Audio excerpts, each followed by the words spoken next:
दोस्तों नमस्कार। शॉर्ट्स आयोग वाले में आपका हार्दिक स्वागत करता हूं मैं। और आज मैं आपसे डिस्कशन करने जा रहा हूं हमारे फंडामेंटल राइट का एक बहुत ही प्यारा अनुच्छेद है, अनुच्छेद 26, जो हमें धार्मिक मामलों के प्रबंधन की आजादी देता है।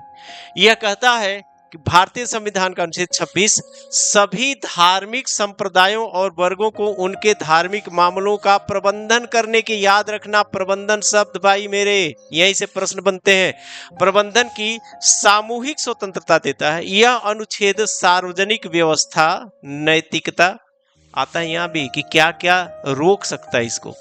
तो सार्वजनिक व्यवस्था, नैतिकता और स्वास्थ्य के अधीन धार्मिक संस्थाएं स्थापित करने, चल अचल संपत्ति अर्जित करने और धर्मार्थ कार्यों को स्वतंत्र रूप से प्रबंधित करने की मौलिक अधिकार प्रदान करता है। ठीक बात है। अनुच्छेद 26 के प्रमुख प्रावधान क्या है? तो पहली बात है कि अनुच्छेद 26 के तहत प्रत्येक धार्मिक संप्रदाय या उसके किसी भी भाग को निम्नलिखित अधिकार प्राप्त हो जाते हैं। वो कौन कौन से अधिकार हैं? देखो, कह रहा है संस्थाओं की स्थापना और रखरखाव, धार्मिक और दान मतलब धर्मार्थ उद्देश्यों के लिए संस्थाएं स्थापित करने और उन्हें संचालित करने का अधिकार प्राप्त होता है इसमें। धार्मिक मामलों का प्रबंधन, धर्म संबंधित मामलों का प्रबंधन स्वतंत्र रूप से करने का अधिकार यह देता है। और क्या देता है?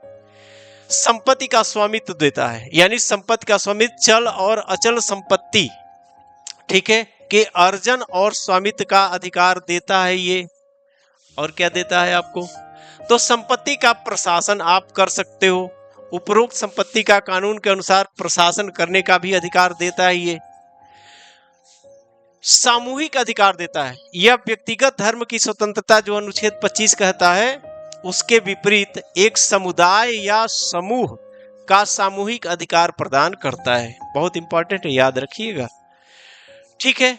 सीमाएं, यह अधिकार निरपेक्ष नहीं है, ऐसा नहीं कि जो मन करे वो करें, नहीं, यह सार्वजनिक व्यवस्था, नैतिकता और स्वास्थ्य के अधीन है। इस बात को भी ध्यान रखिएगा। न्यायिक हस्तक्षेप इसमें बर्दाश्त किया जा सकता है, मतलब यदि धार्मिक संस्था का प्रबंधन करने में संप्रदाय विफल रहता है तो राज्य कानून के माध्यम से हस्तक्षेप कर सकता है। ठीक है। संक्षेप में अनुच्छेद 26 भारत के धर्मनिरपेक्ष ढांचे के भीतर धार्मिक समूहों को अपने मामलों को स्वतंत्र रूप से प्रबंधित करने की गारंटी देता है। और अगर आपको कोई क्वेश्चन पूछना है